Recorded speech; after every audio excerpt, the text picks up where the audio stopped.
ऐसा नहीं है कि किसी के अंधभक्ति में इतना बौखला जाओ, इतना पागल हो जाओ, इतना अपना दिमाग खराब कर लो कि उलमा किराम की शान में गुस्ताखी करते फिरो। ये कैसी अंधभक्ति है? अभी आपने सुना होगा कि भोपाल का जो तबलीगी इज्तिमा में मौलाना साद ने बयान दिया, उस बयान पर रद्द अमल करते हुए मुफ्ती अबुल कासिम नोमानी साहब दामत बरकातहुम ने जो कुछ भी कहा वो तमाम हजरात ने सुन लिया। उसके बाद सादियानियों की तरफ से, अब देखो, अब कमेंट, सिर्फ कमेंट पढ़ो, हमारे यहाँ कमेंट नीचे पढ़ते रहना। सादियानी जहाँ कहा हमने बस बौखला उठे, क्या ये क्या हो गया, वो क्या हो गया, सुनते जाओ आज क्या मैं कहने वाला हूँ। तो सादियानियों की तरफ से मुफ्ती अबुल कासिम नोमानी साहब को क्या क्या कहा गया, हत्ता कि दारुल उलूम देवबंद पर भी इल्ज़ामात लगाए गए, बड़े भयानक इल्ज़ामात। मुफ्ती अबुल कासिम नोमानी साहब पर जो इल्ज़ामात लगाए गए वो तो आपने सुन लिया, देख लिया, मैंने अपने इसी चैनल पर अपलोड भी किया था, उस सब तमाम चीज़ें आपने देख लिया।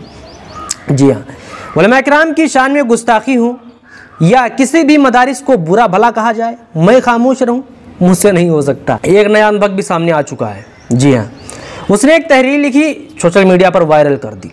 वो तहरीर क्या है ज़रा देखिए, अपनी स्क्रीन पर देखिए, मैं यहाँ से आपको पढ़ के सुनाता हूँ।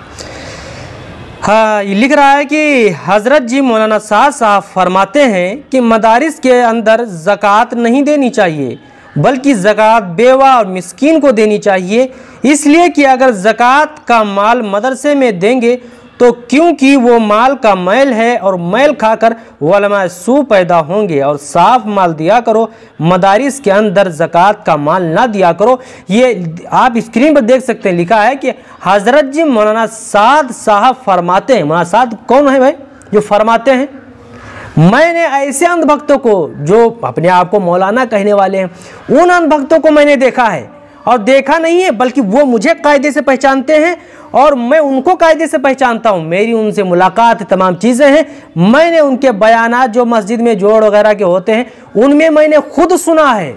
हदीस बयान कर रहे हैं और हदीस बयान करते हुए कहते हैं कि अल्लाह, मौलाना साद साहब दामत बरकातहुम ने फरमाया।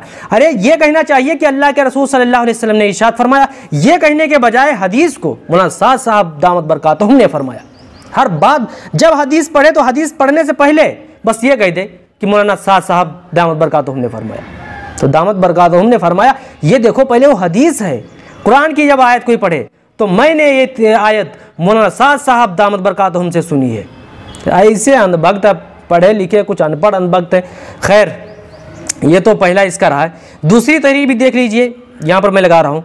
लिख रहा है कि मोहतमीम साहब को चाहिए कि वो 4 महीने जमात के साथ लगाएं या मौलाना साद साहब की खिदमत में 2 महीने उनकी खिदमत में रहें, उनकी सोहबत इख्तियार करें, तो इंशाअल्लाह हिदायत नसीब होगी मोहतमीम साहब को। मोहतमीम साहब को इतने दिन हिदायत नहीं नसीब थी, और अब जब ये 4 महीना तबलीगी जमात में लगाएंगे तब इनको हिदायत नसीब होगी।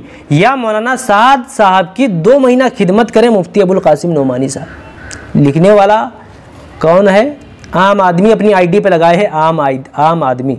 मैं यही कहना चाहूँगा कि किसी की अंधभक्ति करो, लेकिन इतनी अंधभक्ति ना करो जिससे मदारिस की शान में गुस्ताखी हो जाए या उलमा किराम की शान में गुस्ताखी हो जाए। और ये उल्टे सीधे जो आइडियो या वीडियो आप देख रहे हैं इस वक्त सोशल मीडिया पर वायरल है, अंधभक्तों की तरफ से बहुत ज़्यादा इल्ज़ामात लगाए थे।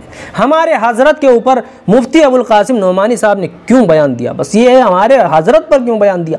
दारुल उलूम देवबंद का जब फतवा आया था अभी, मतलब 2-4 साल 5 साल पहले, तो बस हमारे हज़रत पर दारुल उलूम देवबंद का फतवा कैसे आ गया? नहीं, हज़रत पर नहीं आना चाहिए। अंधभक्ति किसी करो, लेकिन उलमा किराम की शान में गुस्ताखी और मदारिस की शान में गुस्ताखी नहीं होनी चाहिए।